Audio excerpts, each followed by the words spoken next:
Hello and what is up, you guys? It is that time again, and I am back with another solved true crime case for you all. I am positive that most of you will know from the title of this video exactly who it is I will be talking about today. We are now on case number 13, and this one is truly an awful case. This was probably one of the first cases I ever looked into when I first discovered my obsession with true crime. I still, to this day, can't fathom how this could have even happened to any human being, let alone a 16-year-old girl. This is an extremely aggravating and frustrating case. I will now put up my disclaimer. I'm honestly at a loss for words for this case that I'm going over today. The best descriptive word I can think of is just sickening, and that doesn't even begin to remotely cover how much of a nightmare this entire case is. I will be talking about the abuse and torture of a teenager that eventually leads to her death. This can be very triggering, so please, if this is something you don't want to listen to at this time, click out now. This video is for educational purposes and to spread awareness for these horrible situations.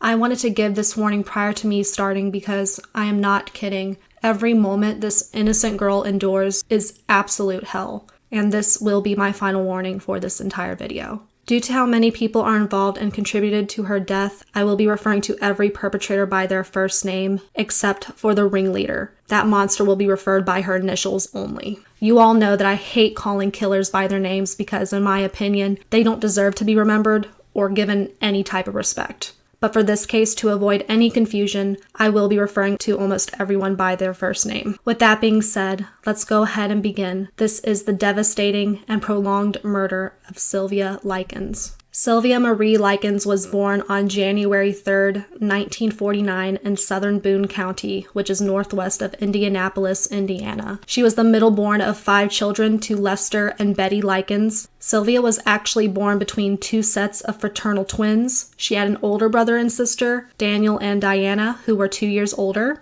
And then she had a younger brother and sister, Benny and Jenny, who are a year younger than her. Her little sister, Jenny, who will also be frequently in this case, suffered from polio, and she had a noticeable limp because of this and wore a steel brace on her weaker leg. The Likens family were not very wealthy people. They had a lot of struggles when it came to money. Sylvia's parents, Lester and Betty, worked odd jobs to try to provide for their family. Lester was a very hard worker. He would work at any place he could in order to support his larger family of 7. He would work in places like the laundromat or in a factory or a restaurant. But he and Betty would mostly work and travel with this carnival. They would sell food and sweets at the concession stands. Due to their jobs at this carnival, they pretty much never stopped moving around. Not only did the family never settle and have financial issues, but the marriage between Lester and Betty seemed to be unstable overall. They constantly separated and got back together throughout the years. Their sons, Daniel and Benny, would often help their parents with the work at the carnival, but their daughters, Diana, Sylvia, and Jenny, were discouraged from working, not only because they were girls, but specifically, Lester didn't want them to work at the carnival because he wanted them to be safe, and he wanted them to focus more on their educations, as he himself only received up to an 8th grade education. As the children grew up, they continued to either travel along with their parents, or sometimes Lester and Betty would leave the children with friends or with relatives.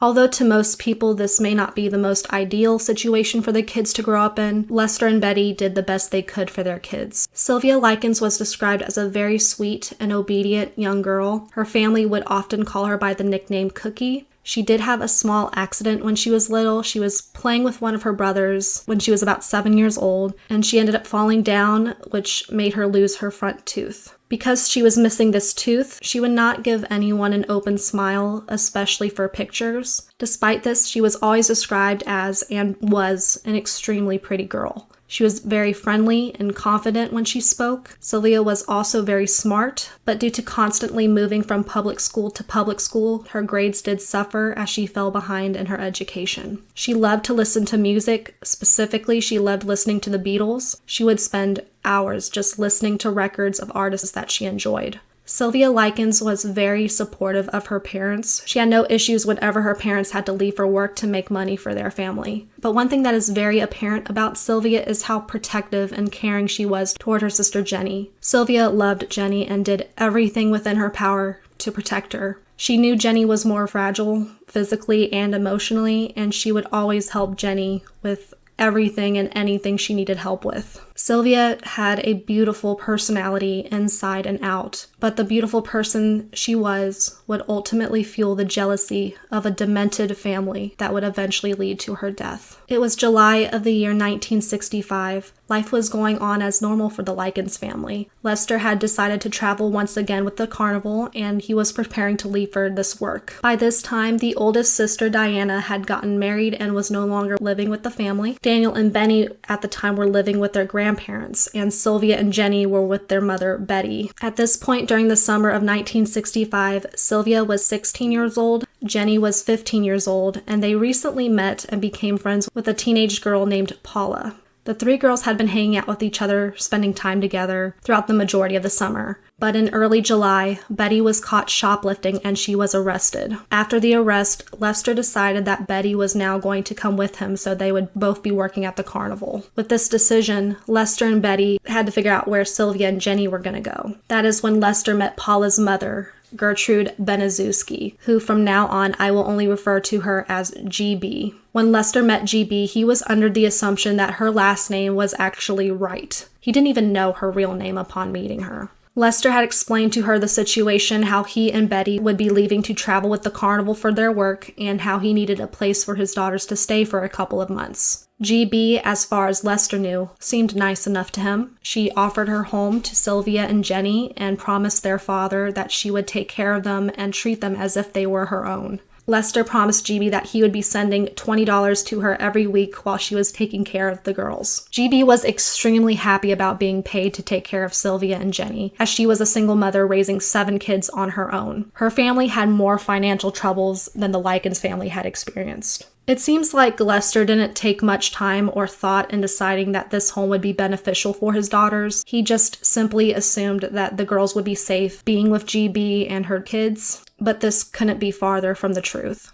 A little after July 4th, Lester and Betty left with the carnival as scheduled, and the two sisters moved into GB's home at 3850 East New York Street. All 7 of GB's children lived within this home. There was 17-year-old Paula, 15-year-old Stephanie, 12-year-old John Jr., 11-year-old Marie, 10-year-old Shirley, 8-year-old James, and 1-year-old Dennis Jr. At first, everything seemed to be going well overall. Although the house was never clean, it was run down, and there wasn't even a working stove. Despite now 9 children living within this house, there were only 4 beds available to sleep in. Sylvia and Jenny took turns sharing one mattress with 3 of GB's kids. They shared a room with Marie, Shirley, and James. 1 mattress for these 5 kids. It was noticed that Paula and Sylvia began to have disagreements between each other. It is assumed that these disagreements started as Paula began feeling more and more jealous of Sylvia. As soon as they began living there, Sylvia took the responsibility to help out with the house chores. She contributed for both herself and Jenny, taking on these chores as Jenny was not able to help as much due to her disability.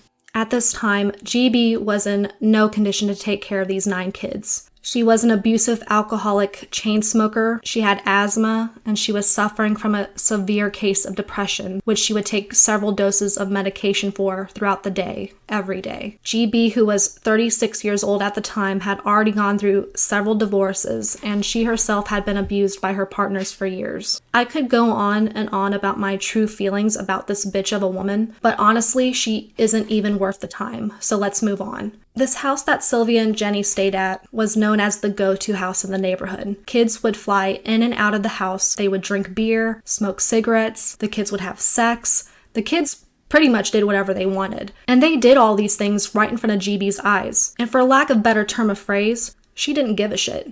She did not care at all what these kids were doing. These kids were able to get away with whatever they wanted, so this house was always filled with these kids. For the first couple of weeks, Sylvia and Jenny were treated fine. They were given the little food that they had available and even accompanied the entire family to Sunday school together. But things took a dark turn about 2 weeks after the girls moved into this house. In the second week, the $20 that was promised to GB did not arrive on the date she had expected it to. When she realized that she did not receive the $20 that day, she went into a fit of rage and took it out on Sylvia and Jenny Likens. Jenny would testify at the trial that GB slapped her in the face, Then she took both girls. She grabbed the girls' arms, dragged them upstairs, instructed them to lower their skirts and underwear down to their ankles, and she began to beat both of them bare with a 1/4 thick inch wooden paddle. And while she was hitting them, she screamed at them and said, quote, "I took care of you two little bitches for a week for nothing." Close quote.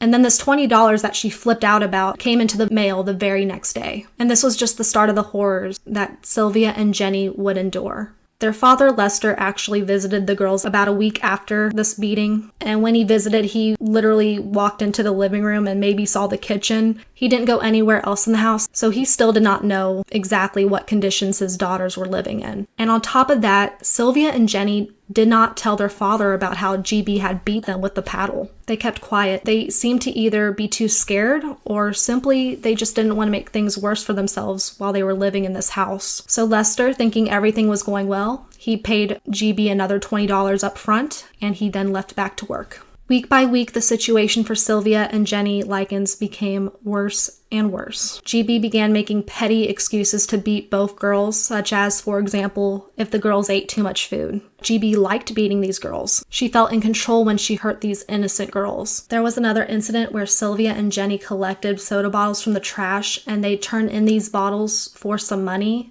which they would use to buy some candy. And when they came back to the house, GB accused them of stealing this candy. And Sylvia spoke up and she explained to them how they got the money for buying this candy, but GB did not believe her. And once again, she beat Sylvia's bare bottom with the wooden paddle 15 times, leaving marks and scars on her. It was around this time that 17-year-old Paula began to join in on the abuse. At first, she began spreading lies to her mother. She would tell her that Sylvia ate too much food during a church social, or she would tell her that Sylvia was spreading rumors about the family. She was feeding GB all of this information for the sole purpose to trigger her mother into beating Sylvia. By mid-August, the beatings continued to escalate. Sylvia became the primary target, and this could be because of a few reasons. It's possible that due to Jenny suffering from polio, that made her less of a target than her sister in the eyes of GB. I also think it's a real possibility that Sylvia offered to take the beatings in Jenny's place because she was protective of her sister. But it is believed that the main reason was because both GB and Paula grew increasingly jealous of Sylvia. She was young and beautiful with a very friendly personality, and both women hated her for it.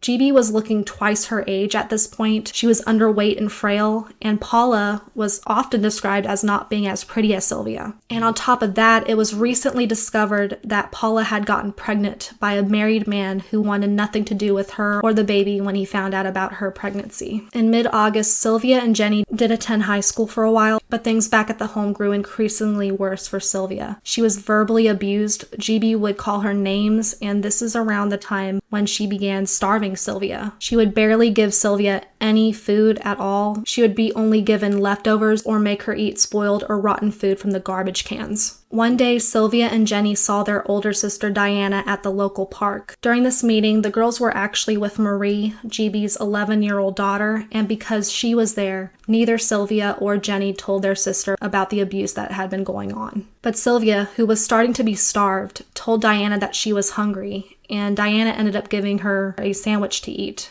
And remember this part because I will go back to it a little bit later. When GB claimed to be too tired to beat Sylvia, she would instruct Paula to beat Sylvia in her place, which that demon Paula was happy to participate in. And Sylvia wasn't beaten in private either. She was beaten several times in front of the entire family and the neighborhood kids that would come in and out of the house. Sometimes they even made Jenny beat her own sister. And they got her to do this because they would threaten her by saying if she didn't, then they would start beating her the same as they did to Sylvia.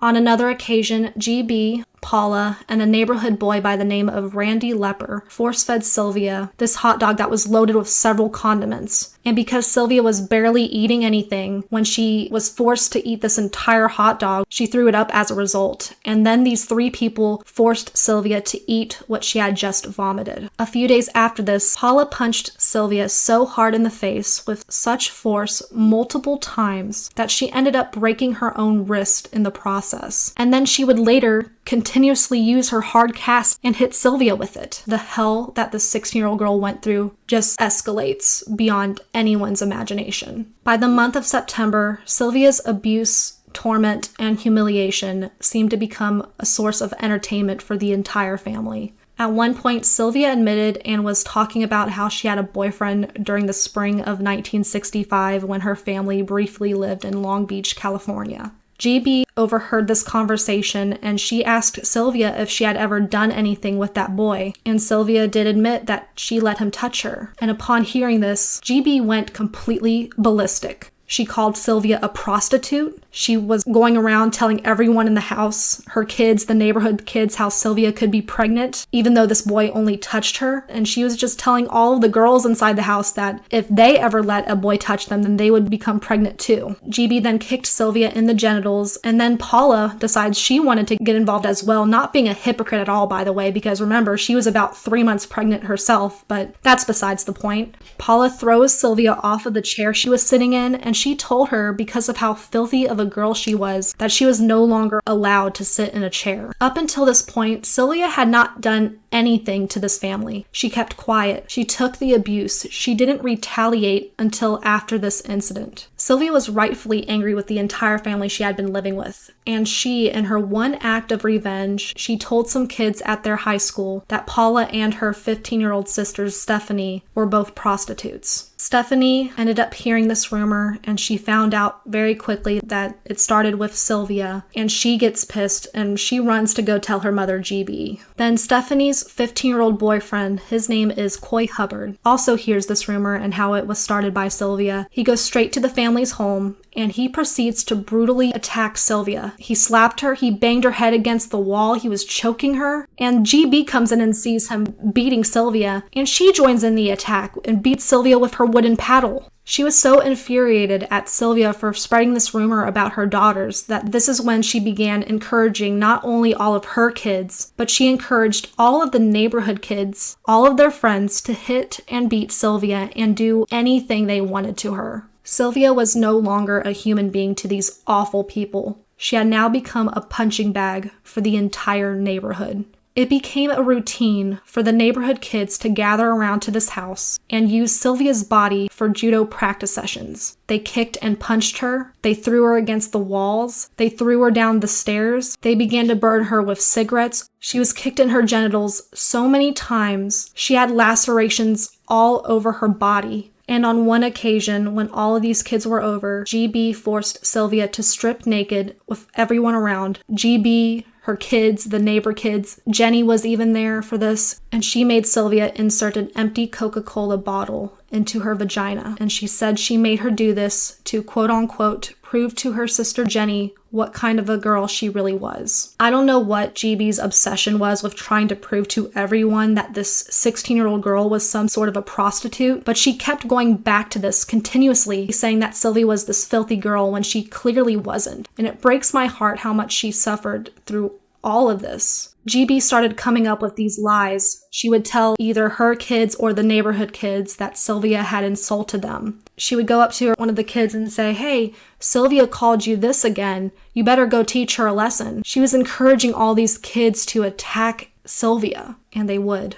In another incident, Sylvia had allegedly taken a gym outfit in order to participate in her gym class. When GB found this gym outfit, she yet again accused Sylvia of stealing, and she whipped her with a 3-inch wide police belt. She proceeded to call Sylvia a prostitute again, and then she repeatedly kicked her in the genitals. Then she burned Sylvia's fingertips with matches to ensure that Sylvia wouldn't steal anything again. And then she ended this beating session by whipping her again with the belt. A couple of days after this, Jenny was also beaten with the police belt because GB accused her of stealing a single tennis shoe she used for her good foot. It was after these stealing allegations that GB would forbid both girls from going back to their high school. Sylvia and Jenny were absolutely terrified by this point. Their parents, Lester and Betty, visited only a couple of times while they lived with GB and her children, and they were never told the type of hell they were living with during these visits. GB threatened both girls that if they told anyone about the beatings or abuse, things would only get worse for them. And things were already horrendous. If I were these girls, I would have been petrified too.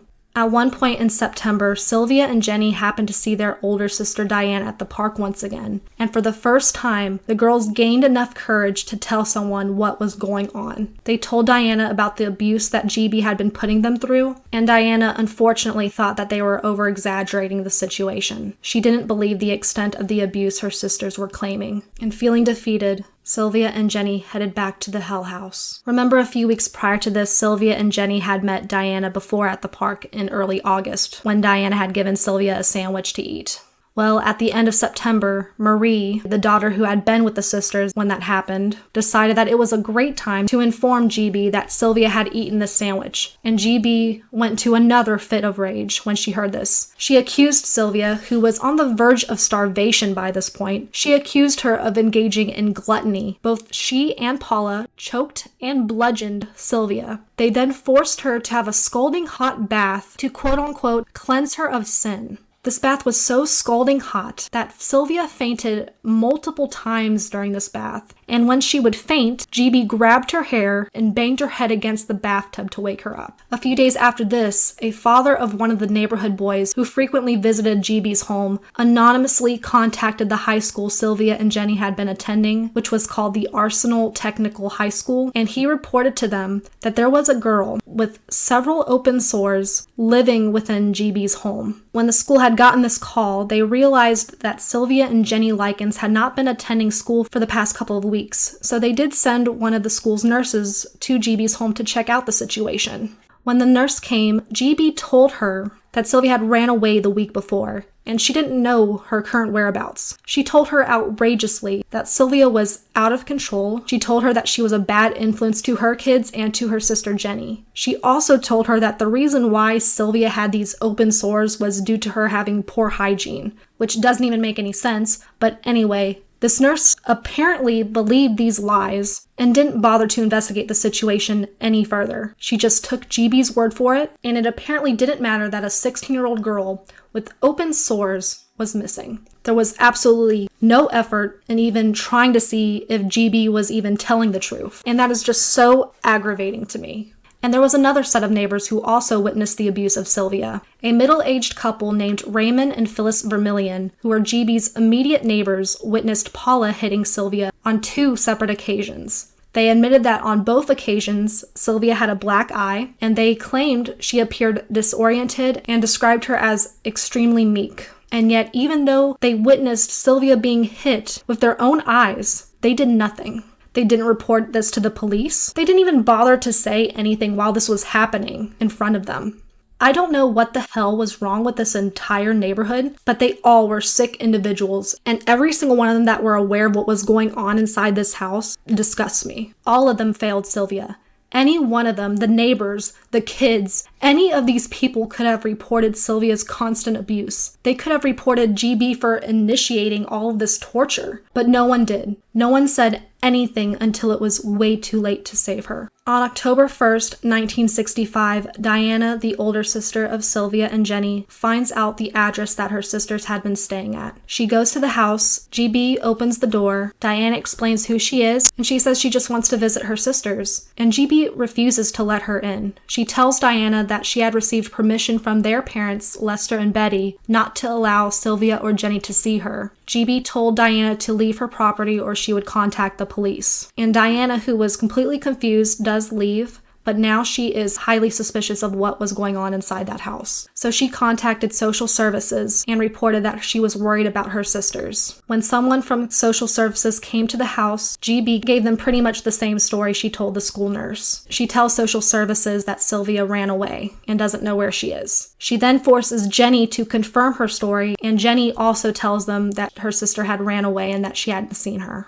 With this, the social service person leaves and also doesn't bother to investigate the situation any further. Like I said, so many people failed Sylvia Likens. By the first week of October in 1965, due to Sylvia's constant daily brutal abuse, she became incontinent. She could no longer control her own bladder, and on top of that, GB denied her access to any bathroom inside the house. Sylvia was constantly wetting herself. She would wet the bed during the night, and because of this, on October 6th, 1965, GB deemed that Sylvia was too filthy to live with, quote-unquote, the decent people that lived in the house, and she was taken into the basement, where she would be tied up, and she would often be left naked while confined to this basement. During her time in the basement, they rarely fed or gave her water. Sometimes they would tie her up to the railing of the basement with her feet barely touching the ground. The only time they would really untie her was so that the kids could continue to attack, beat, and mutilate this poor defenseless girl. Now the neighborhood kids were being charged 5 cents each to be able to go down into the basement to see Sylvia's naked body being displayed and to do whatever they wanted to Sylvia.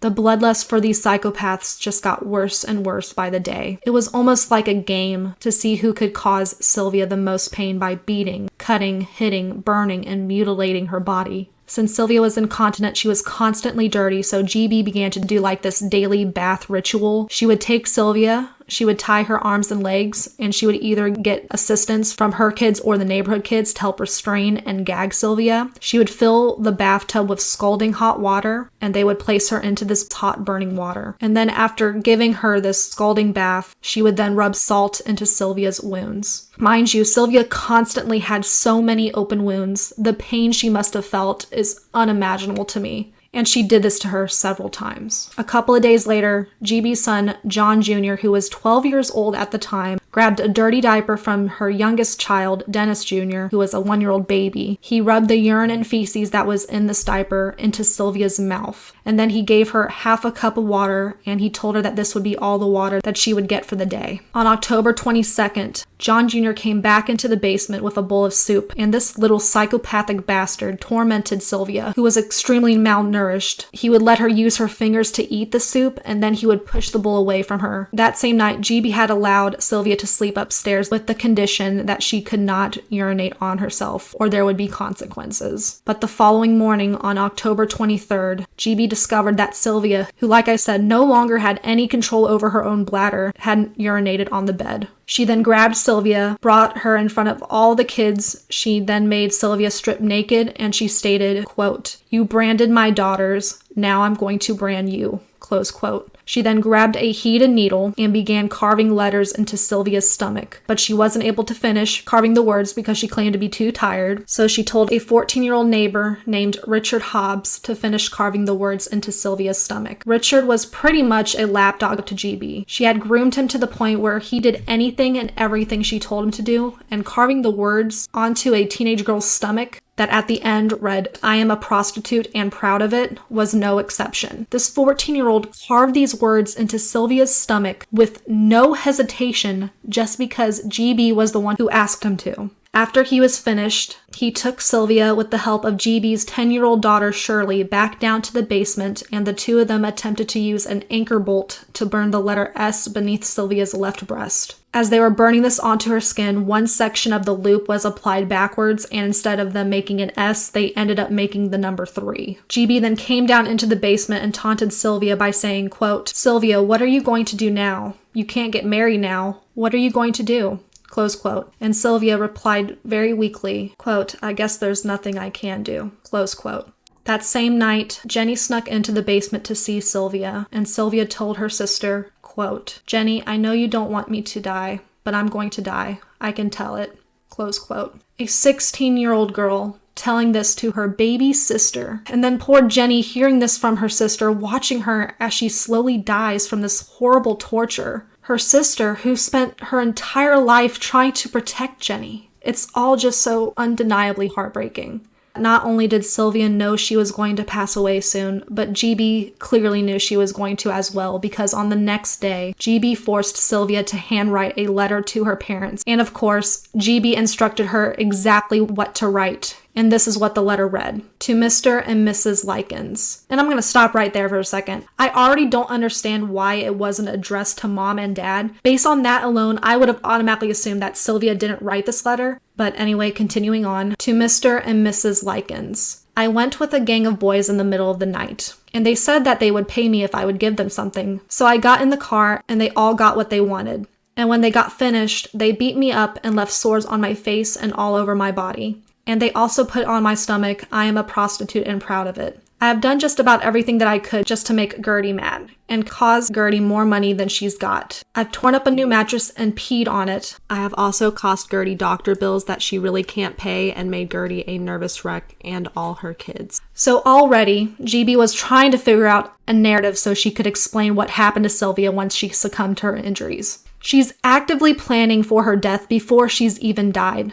Later on in the day, Sylvia overheard a conversation GB was having with John Jr. It was a plan that they had come up with to get rid of Sylvia. The plan was to have John Jr. and Jenny blindfold Sylvia, and then GB would drive them all up to the nearby wooded area that was called Jimmy's Forest. Then they were just going to leave her in the woods to die. After Sylvia heard this plan, she attempted to escape the house on October 25th. She tried to wait until no one was around, and she used the little strength that she had left and tried to run out the front door. But Sylvia was too weak and injured, and she didn't make it to the front door before GB caught her. GB then attempted to feed Sylvia crackers to eat, but because she was so severely dehydrated, she wasn't even able to eat them. This enraged GB so much that she then forced the crackers into Sylvia's mouth, and then she repeatedly struck her in the face with a curtain rod. She hit her in the face with this curtain rod so many times and with such force that she ended up bending the rod in several locations. As GB was beating her, Stephanie's boyfriend Coy decided he wanted to join in, and he took the curtain rod from GB and he hit Sylvia one more time across the face, and she went into unconsciousness. GB then dragged Sylvia's unconscious body back down to the basement.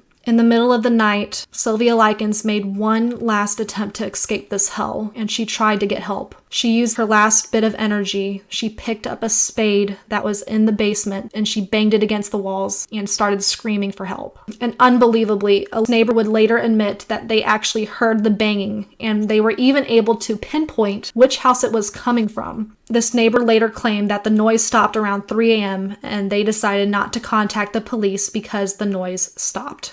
The amount of time Sylvia could have been saved but wasn't is unreal. By the morning of October 26th, Sylvia was no longer able to speak intelligibly, and she was barely able to move her limbs. As the day went on, she became delirious and was only moaning and mumbling. At around 5:30 p.m., GB instructed her daughter Stephanie to go into the basement and give Sylvia a bath and change her into clean clothes. Stephanie and Richard then ran a bath and placed Sylvia's body in the tub and began washing her. But then Stephanie realized that Sylvia was no longer breathing. Both her and Richard pulled her emaciated and lacerated body out of the bathtub and began performing CPR. But to no success, 16-year-old Sylvia Likens had passed away. While Stephanie was still attempting CPR, GB was running around the house telling everyone that Sylvia was just faking her death. When GB finally accepted the fact that Sylvia was indeed dead, she told her minion Richard to call the police. The police arrived at approximately 6:30 p.m. and they were led to the mutilated body of Sylvia, which was on a soiled mattress. GB handed the police the letter she had forced Sylvia to write. She told them that Sylvia had left with a bunch of boys, and that when Sylvia did come back, her body was in this horrible condition. Meanwhile, Jenny Likens whispered to one of the officers and stated, quote, "You get me out of here, and I'll tell you everything," close quote. Before I get to the trial and sentencing, I do want to go over the results of Sylvia's autopsy. In her autopsy report, it was documented that Sylvia Likens had 150 separate wounds across her entire body. These wounds varied in location, severity, and were in different stages of healing, since she had been going through this abuse for months. Her injuries included cigarette burns, second and third degree burns, severe bruising, muscle and nerve damage. It is documented that her vaginal cavity was so swollen that it was almost completely swollen shut.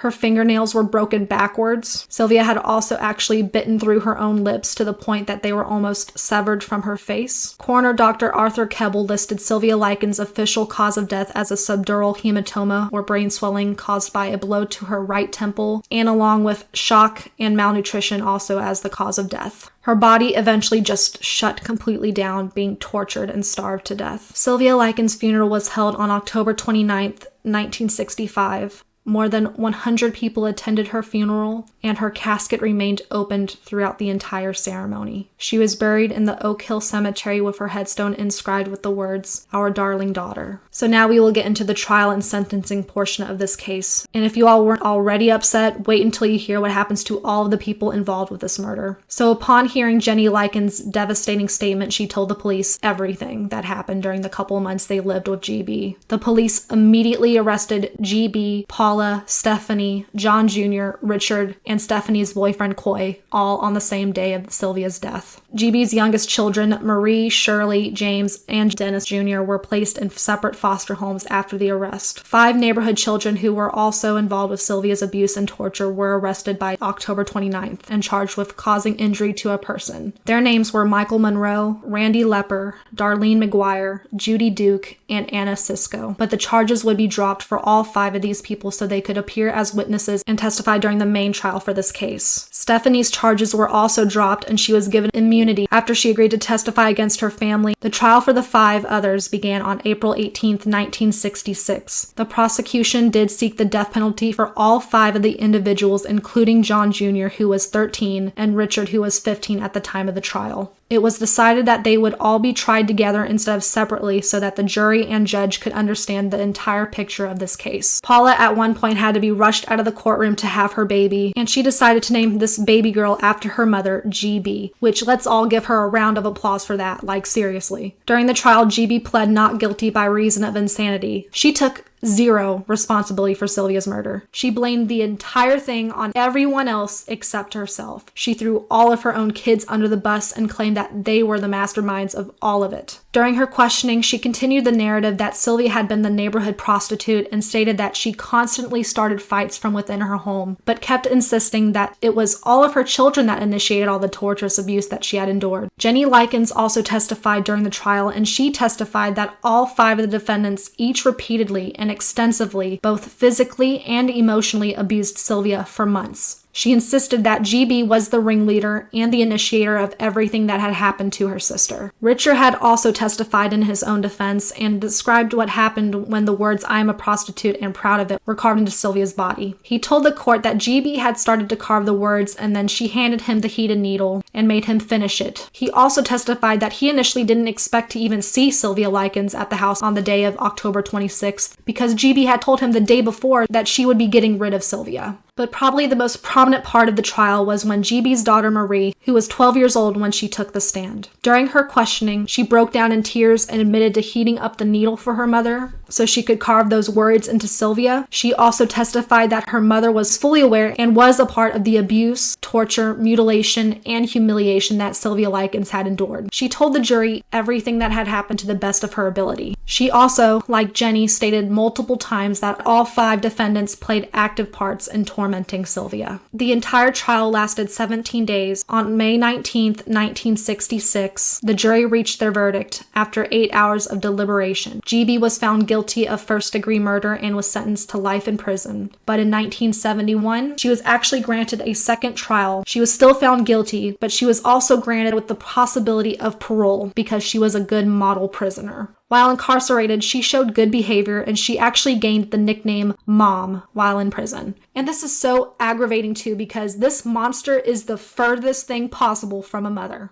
And yet they gave her the nickname Mom. GB became eligible for parole in 1985. When the Likens family heard that there was a chance of GB being released from prison on parole, they were obviously livid. So they appeared on TV and actively spoke out publicly against her being released. Anti-crime groups also traveled to Indiana to support the Likens family and to also protest against GB's release. These groups collected over 40,000 signatures from citizens of Indiana. These signatures demanded that GB remain incarcerated for the rest of her life. But despite all of this, GB was released on parole in 1985. GB did not even serve 20 years for murdering Sylvia Likens. Even after she was released, she never took any responsibility for Sylvia's murder. She acted as if she had some sort of amnesia and just didn't remember what happened. And then she would change her story and say that she did hit Sylvia before a couple of times for punishment reasons only, but she claimed not to know to what extent she hit her because she claimed that she was too heavily medicated with depression pills and asthma medication, which is so ridiculous. She relocated to Iowa under a different name where she would die from lung cancer in 1990 at the age of 61. And I think I speak for all of us when I say Good riddance. GB's oldest daughter, Paula, was found guilty of second-degree murder, and she was also sentenced to life in prison, but she also got to have a second trial, which she opted and pled guilty down to voluntary manslaughter. She was granted parole in 1972, having only served 6 years in prison for her part in Sylvia's murder. After she was released, she also changed her name, moved to Iowa, and she became a school teacher. Yep. You heard me right. She became a school teacher after tormenting and torturing a 16-year-old girl to her death. I guess back then they didn't bother performing background checks on people before they hired them as teachers. I don't know, but it really pisses me off. This entire case pisses me off to no end if you can't tell. Several years later, the school that she had been working at did at some point find out her true identity, and she was instantly fired from her job upon the school board finding out what she had done to Sylvia. John Jr., Coy, and Richard all were convicted of voluntary manslaughter and were all sentenced to just 18 months in juvenile prison. I don't care how young these boys were. They were old enough to know that beating and tormenting and torturing anyone is not right. 18 months is a pathetic sentence. All of these sentences were completely pathetic. Sylvia Likens did not receive the justice that she deserved, in my opinion. There was no justice for her at all, and it's devastating knowing what she had gone through. And we actually know who did this. In a lot of cases, we don't know who the killer is, but even though we do for this specific case, it's almost as if everyone just got a slap on the wrist for murdering this young and beautiful 16-year-old. But anyway, after John Jr. served his 18-month sentence, he changed his last name to Blake. He grew up and worked in a couple of different jobs, like a truck driver, for example. He then became a lay minister and specifically worked with children whose parents were going through divorces. He did get married and he had 3 children. During his time in the juvenile prison, he became religious, and out of his entire family, he was the only member to publicly show any type of remorse toward his part in Sylvia's murder. He publicly stated and acknowledged the fact that he and his co-defendants deserved a harsher punishment than they had received. But in 2005, at the age of 52, he did die from diabetes. Richard was released at the age of 17. Out of everyone involved, he clearly had the most remorse out of everyone. It seems as though during his time in juvenile prison, his part in Sylvia's murder had sunk into him, and he felt extreme guilt for what he had done to her. He reportedly had a nervous breakdown, and he began chain smoking to cope with his guilt. He smoked so much that by the age of 20, his lungs had completely decayed, and in the following year, at the age of 21, he had died from lung cancer. Coy, the piece of work that he is, served his time, and after he was released, he did not bother to change his name or move. He stayed in the Indianapolis area. Throughout his adult life, he was in and out of prison for various criminal offenses. In 1977, he was actually charged with another murder, but he was acquitted for the charge. In 2007, he also reportedly was fired from his job after the release of the movie An American Crime, which is based off of Sylvia Likens' murder. And if any of you want to watch it, it is available online. I have watched this movie. I'm a fan of a couple of actors that are in it, like Elliot Page, but this movie doesn't even begin to cover what Sylvia went through. Just throwing that out there. But anyway, Coy did also die from a heart attack in the same year of 2007 at the age of 56. Even though the daughters of GB, Stephanie, Marie, and Shirley admitted to playing a role in Sylvia's torture, none of them were convicted. Sylvia's parents, Lester and Betty, divorced in 1967. Both were completely heartbroken after they found out what their daughter had gone through. Betty especially, she blamed herself for allowing Sylvia to stay with that family. A day didn't go by where she didn't feel guilt. She did end up marrying another man after her divorce from Lester, but she did pass away in 1998 at the age of 71. Lester also felt extreme guilt when it came to Sylvia. He regretted not thoroughly checking out the home before leaving his daughters with GB. He passed away in February of the year 2013 at the age of 86. And finally, Jenny Likens was forever traumatized after witnessing the abuse that her sister Sylvia endured. She did marry a man named Leonard Wade, and they had 2 children together. Throughout the remainder of her life, Jenny sadly became dependent on anxiety medication, and she ultimately passed away from a heart attack in June of the year 2004. She was 54 years old. But that is all I have for this case today. This one was a very rough one. I've heard and read this case so many times throughout the years, and it doesn't get any easier. What Sylvia Likens went through is unimaginable. The way she suffered was completely inhumane. What goes through a person's head when they are enduring such torment and humiliation? The hopelessness she must have felt living in that hell hellhole. This is just a truly awful case. I would love to know what your thoughts are on this case. I know it was brutal, disgusting, and this was a longer case than what I normally do, but please comment down below. What did you think of this case? What did you all think of the prison sentences? I really want to see your thoughts about it. As always, like, share, and subscribe if you have a chance. I'll catch you all next time in case number 14. But until then, bye guys.